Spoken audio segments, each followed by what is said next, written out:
Ici, la voix de l'Amérique. Mesdames, Messieurs, bonsoir. Bienvenue dans cette nouvelle édition de votre journal. On commence tout de suite par les titres. La lutte contre le terrorisme au centre des échanges entre les 5 chefs d'État du G5 Sahel. Ils se sont donné rendez-vous ce mercredi à Ouagadougou en présence d'Angela Merkel.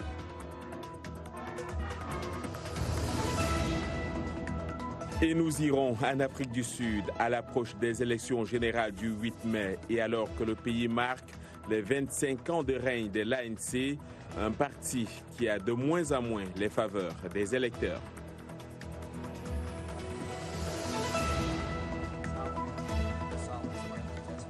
Ici aux États-Unis, audience à haut risque pour le ministre américain de la Justice, William Barr, comparaît ce mercredi au Sénat.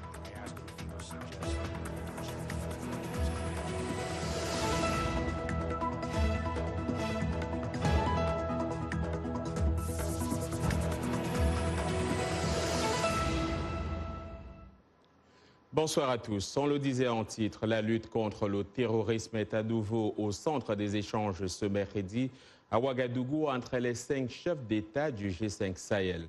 Les présidents Ibrahim Boubacar Keïta du Mali, Mahamadou Issoufou du Niger, Idriss Déby du Tchad, Mohamed Ould Abdelaziz de la Mauritanie et Rochma Christian Kaboré du Burkina Faso peaufinent leur stratégie. La force conjointe du G5 Sahel peine toujours à être opérationnelle depuis sa mise en place. L'organisation manque cruellement donc de financement malgré de nombreuses promesses. Les choses ne sont guère reluisantes sur le plan militaire où l'organisation a essuyé de nombreux revers, l'obligeant à délocaliser son QG de Sévaré dans le centre du Mali à Bamako. Ce sommet a comme invité de marque la chancelière allemande Angela Merkel. J'y arrive. Je vous propose cet extrait du président burkinabé qui a donné une conférence de presse ce mercredi en compagnie de la chancelière allemande. Nous apprécions hautement cette visite car c'est la première fois que notre pays reçoit un chancelier allemand. L'Allemagne a annoncé une aide de 46 millions d'euros qui devait nous permettre de mieux prendre en charge la question sécuritaire au nord et à l'est du pays et conduire des actions qui aideront à renforcer la résilience des populations dans ces zones. Également dans l'actualité, cette fois au Bénin, les résultats préliminaires des élections législatives du 28 avril affichent un taux de participation de 22,99%, le plus bas de l'histoire du pays. L'opposition n'a pas participé à ces élections pour des raisons administratives. En signe de protestation, ses leaders avaient appelé au boycott du scrutin, largement suivi dans le pays. Plus de détails avec Blanche Sanou. La Commission électorale nationale autonome du Bénin a finalement annoncé les résultats dans la nuit de mardi à mercredi. Le nombre d'inscrits au plan national est de 4 992 399 électeurs. Les suffrages valablement exprimés s'élèvent à 1 147 625 voix, ce qui nous donne un taux de participation de 22,99%. Jamais un taux de participation à des élections n'était descendu sous la barre des 50% depuis que le Bénin est entré en démocratie en 1990. Au cours de ce scrutin, deux partis proches du pouvoir s'affrontaient, le Bloc républicain et l'Union progressiste. Union progressiste, UP, 645 214 voix pour 47 sièges probables. Bloc républicain, 502 411 voix pour 36 sièges probables. Les deux partis proches du président Patrice Talon qui ont participé à l'élection se partageront donc les 83 sièges du nouveau Parlement. La plateforme d'observation de la société civile a fait état de 2 morts lors du vote sur un total de 206 incidents, dont la destruction de matériel électoral, des accrochages entre militants des partis, les populations et les forces de sécurité publique. Le président de la Sénat a rappelé que son institution ne donne que les grandes tendances du scrutin et il revient à la Cour constitutionnelle de proclamer les résultats définitifs et de gérer le contentieux. Plusieurs observateurs et des ONG internationales ont déploré un grave recul du modèle démocratique béninois. Et on a appris cet après-midi que le domicile de l'ancien président Boni Yayi avait été encerclé par les forces de l'ordre. Les autorités disent avoir prévenu une marche éventuelle qui n'avait pas été autorisée. Au Sénégal, la suppression du poste de Premier ministre proposé par le président Macky Sall fait débat. Le projet de loi a été adopté hier par la Commission des lois de l'Assemblée nationale et devrait être voté samedi par les députés. L'opposition et certains analystes accusent le président de vouloir renforcer ses prérogatives et de dépouiller le Parlement de son pouvoir de contrôle de l'action gouvernementale. À l'approche du scrutin du 8 mai, beaucoup d'électeurs sud-africains expriment leur cynisme et leur colère envers la trop longue période passée au pouvoir par le parti du Congrès national africain, ANC. 25 ans après la fin de l'apartheid, ce sentiment s'est même étendu sur les zones rurales que le parti considérait depuis toujours comme acquises. Le reportage est de Anita Powell, le récit est de Gabi Dorsil. Tous les 5 ans, les habitants de cette communauté rurale d'Afrique du Sud disent que le parti vient les voir pour leur demander leur vote. Et tous, depuis 4 générations, donnent effectivement leur vote au Congrès national africain, ce qui a permis au parti de maintenir une majorité confortable dans ces zones. Cependant, cette année marque un changement, affirment les électeurs ruraux. Ils se concentrent juste sur ces grandes villes, mais ici, dans les zones rurales, ils ne viennent pas. Ils ne viennent pas pour nous. Donc je ne vois pas pourquoi je devrais voter pour l'ANC. Matabo Mokopane, une résidente de cette région lointaine et desséchée du nord-ouest de l'Afrique du Sud, affirme qu'elle fera la même chose, boycotter le prochain scrutin. Les gens pour qui on vote, en réalité, après que nous avons voté pour eux, ils ne prennent plus soin de la communauté. Les analystes pensent que cette communauté fait partie d'un segment croissant de la population qui est désillusionné par la gestion de l'ANC. Beaucoup se tournent vers l'opposition, comme l'Alliance démocratique à majorité blanche, ou les combattants de la liberté économique du militant radical Julius Malema. Beaucoup également préfèrent rester à l'écart. Ce n'est pas parce que les chiffres de l'ANC ont peut-être chuté que les zones urbaines vont changer pour les partis d'opposition. Le parti a une opposition interne parce que les électeurs ne sont pas satisfaits de l'ANC, leur parti de choix. L'espoir du changement est pourtant toujours présent. Est-ce que ce changement se produira ou les zones rurales resteront-elles sous l'emprise de l'ANC? Les Sud-Africains auront leur réponse le 8 mai. Et au Soudan, le leader de l'opposition a mis en garde mercredi les meneurs de la contestation contre toute tentative de leur part de provoquer les militaires, affirmant que ceux-ci n'allaient pas tarder à transférer comme prévu le pouvoir aux civils. Nous ne devrions pas provoquer le conseil militaire en essayant de priver les militaires de leur légitimité et du rôle positif qu'ils ont joué dans la révolution, a déclaré Sadek Al-Mahdi, dernier Premier ministre démocratiquement élu. Sadek Al-Mahdi a été renversé en 1989 par un coup d'État d'Omar El-Béchir, soutenu par les islamistes. Cet appel intervient alors que le principal groupe de la contestation a appelé hier à une marche d'1 million de manifestants d'ici à 2 jours, après l'annonce par les militaires au pouvoir que leur chef Abdel Fattah al-Burhan dirigerait le futur conseil conjoint avec les civils.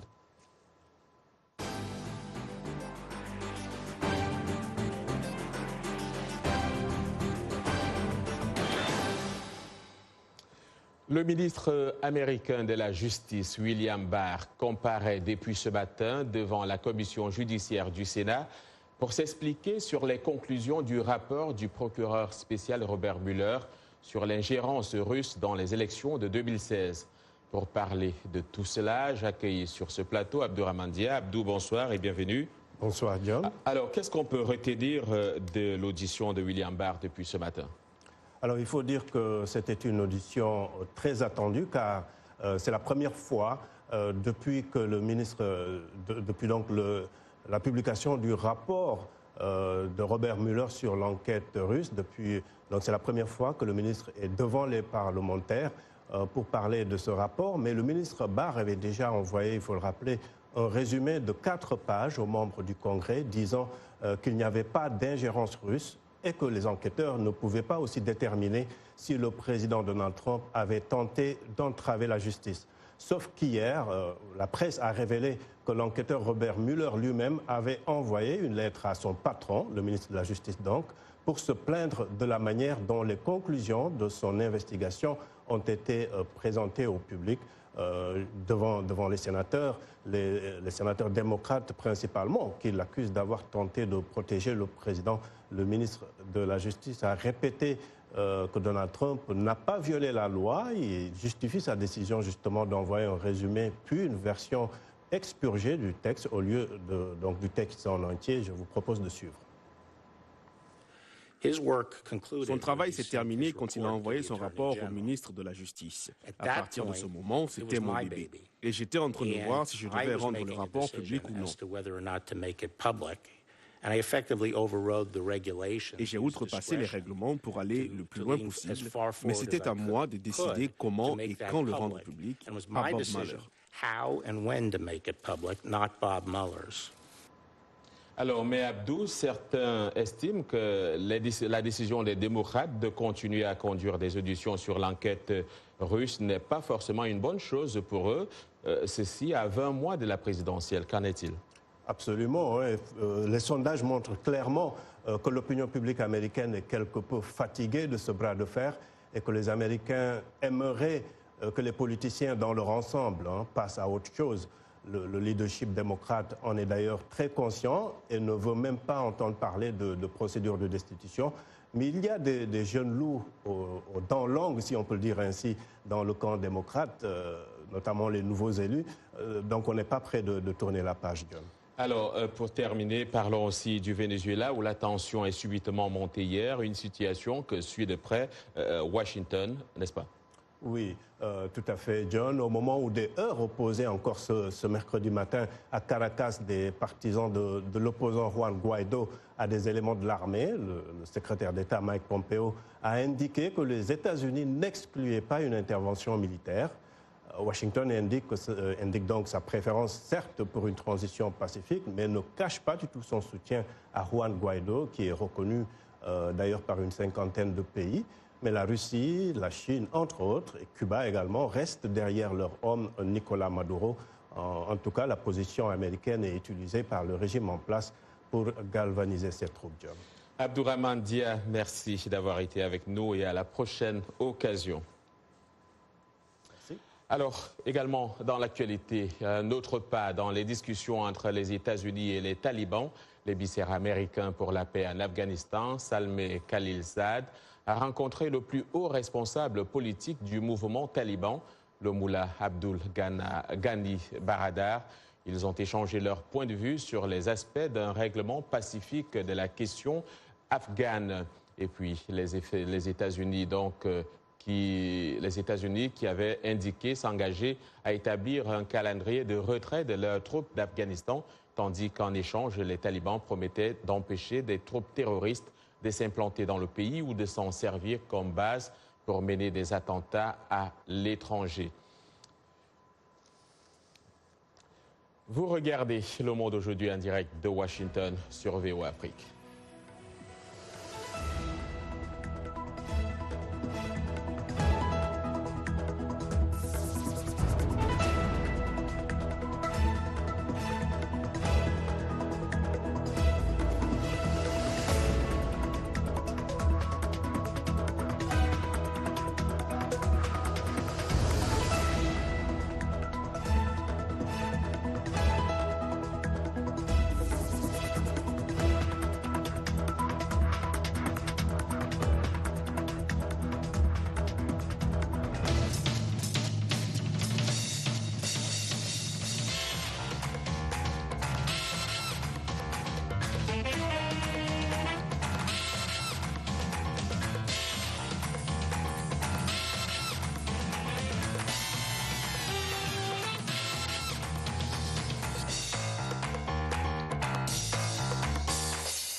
Le Monde aujourd'hui sur VOA Afrique, les titres de cette seconde partie de votre journal.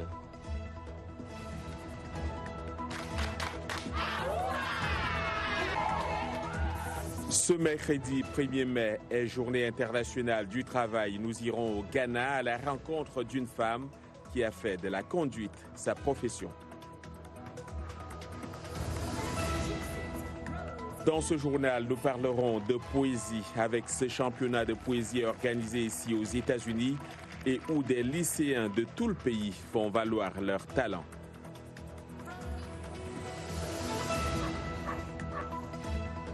Ils sont peut-être mignons, mais les ânes miniatures constituent un problème pour les habitants de l'État de l'Arizona ici aux États-Unis et nous vous dirons pourquoi dans ce journal.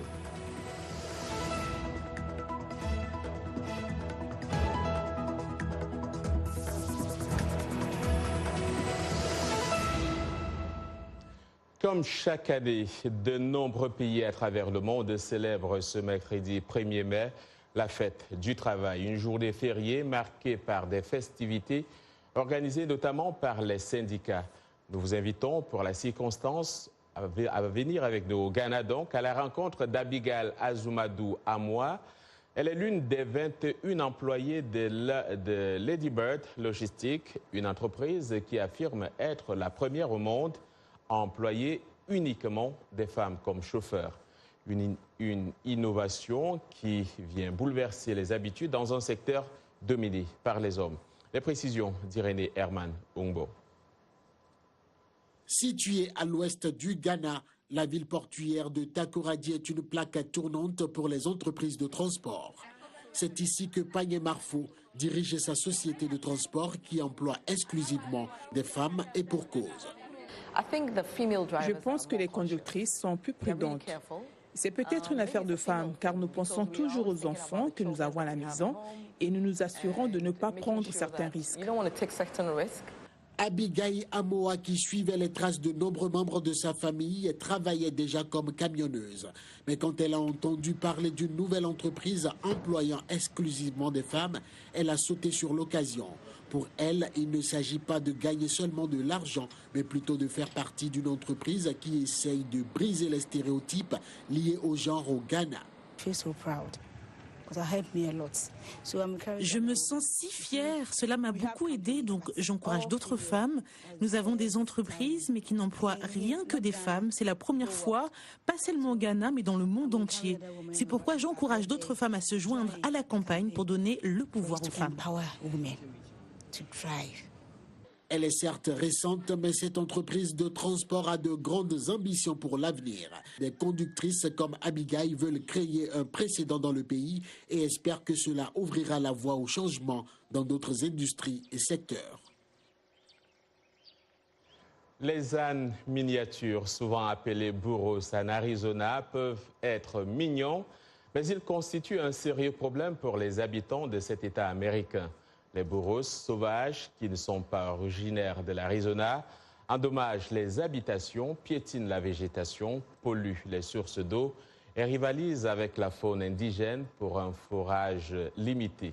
Daria Diegout s'est rendue dans la petite ville d'Oakman pour en savoir plus. C'est un récit de Salwa Jafari. Dans la petite ville d'Oatman, en Arizona, les ânes miniatures sont maîtres des lieux, au grand bonheur des touristes qui les nourrissent, espérant en tirer quelques câlins. Mais ces petits équidés mignons à croquer sont tellement nombreux que la ville ne sait plus quoi en faire. À Oatman, il n'y a tout simplement pas assez de place pour autant d'ânes. Le public américain est mal informé de ce qui se passe. Il voit ces burros, ces jolies petites créatures câlines, mais le public ne comprend pas les problèmes que causent les chevaux et les burros dans ces régions.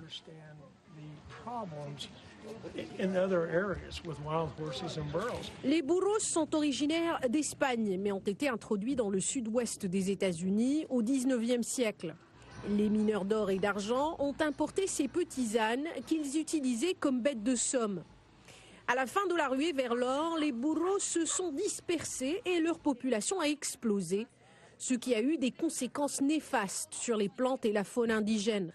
En mars dernier, le Bureau de l'aménagement du territoire a estimé qu'il y avait plus de 5300 burros en Arizona, ajoutant que la région ne pouvait en supporter que le tiers.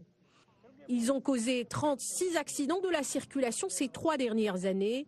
Ils broutent à volonté et rasent un paysage et une flore qu'ils sont censés partager avec des centaines d'autres espèces, comme le mouflon.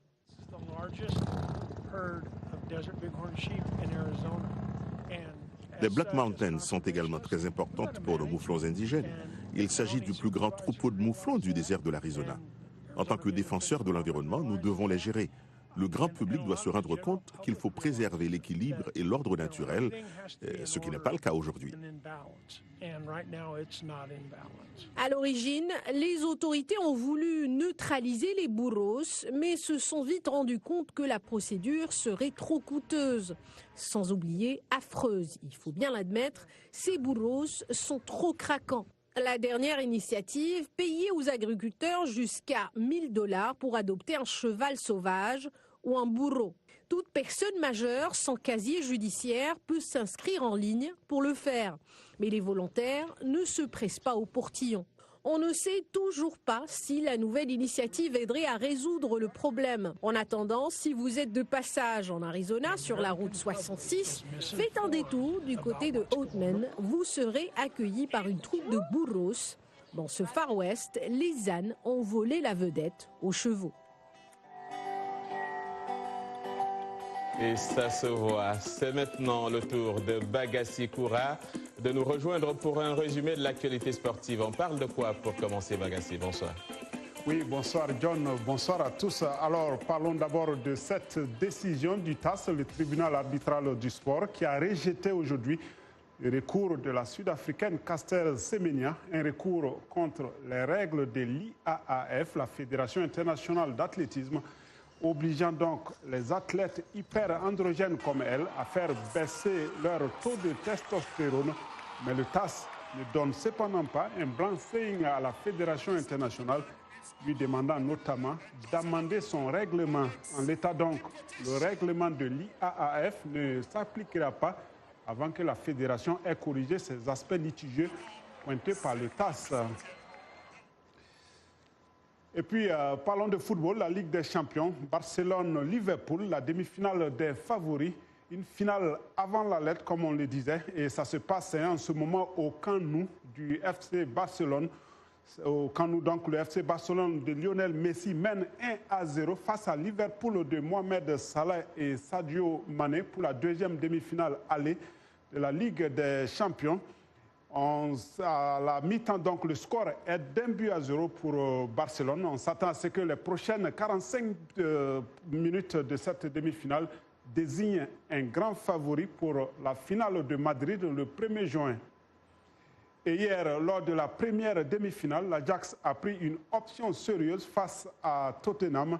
La jeune équipe d'Ajax à Amsterdam a mis un pied en finale en battant donc un Tottenham fatigué et décimé, 1-0 donc à Londres.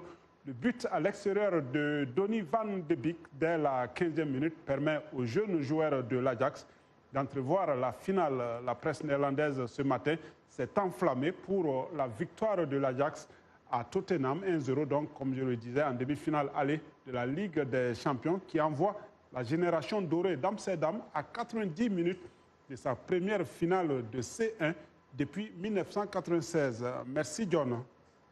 Merci Bagassi. On se retrouve demain. Chaque année, des lycéens de tous les États-Unis, y compris des îles Vierges, Porto Rico et Washington DC, se rassemblent dans la capitale nationale pour le championnat national Poetry Out Loud. Il s'agit d'un programme national d'éducation artistique créé par la National Endowment for the Arts et la Poetry Foundation pour encourager la déclamation des poèmes chez les adolescents. Parmi les 275 000 élèves inscrits au concours cette année, Rosalie Ngacho, une Camerounaise de première génération, faisait partie des 53 derniers concurrents sur la scène nationale. Davantage avec Arzuma Compaoré. Is there no power to rescue her? Le 30 avril, 53 adolescents sont montés sur la scène dans l'espoir de remporter le grand prix de $20 000 lors du championnat national annuel Poetry Out Loud à Washington, D.C. 3 demi-finales régionales ont offert aux étudiants une plateforme pour sélectionner, mémoriser et déclamer des poèmes à partir d'une anthologie de plus de 1000 poèmes classiques et contemporains. La poésie est une forme d'art qui nous permet de faire l'expérience de la beauté, de la puissance, de la signification et de la surprise des mots et du langage.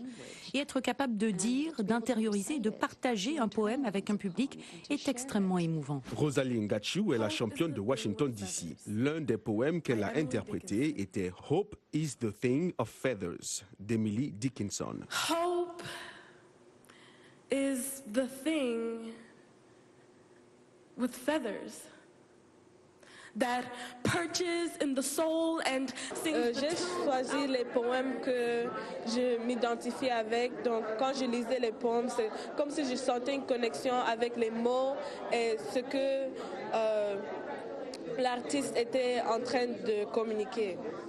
Pour Ngachiou, dont c'était la première participation à une compétition nationale de ce genre, c'était un moment spécial que sa classe entière a tenu à célébrer en lui apportant un soutien très apprécié. Nous avons pensé qu'il était extrêmement important de faire venir toute sa classe de première de l'École internationale de D.C., car il s'agit d'une occasion capitale et d'une opportunité incroyable.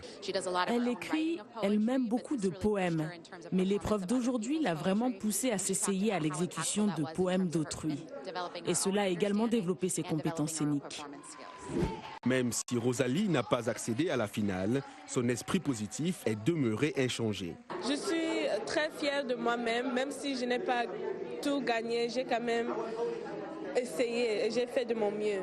La finale comprend une épreuve de 2 séries de récitation où les 3 premiers se qualifient pour un 3e poème. Le concurrent ayant obtenu les scores les plus élevés des 3 tours est alors nommé champion national de Poetry Out Loud. Sa récompense inclut un prix de $20 000.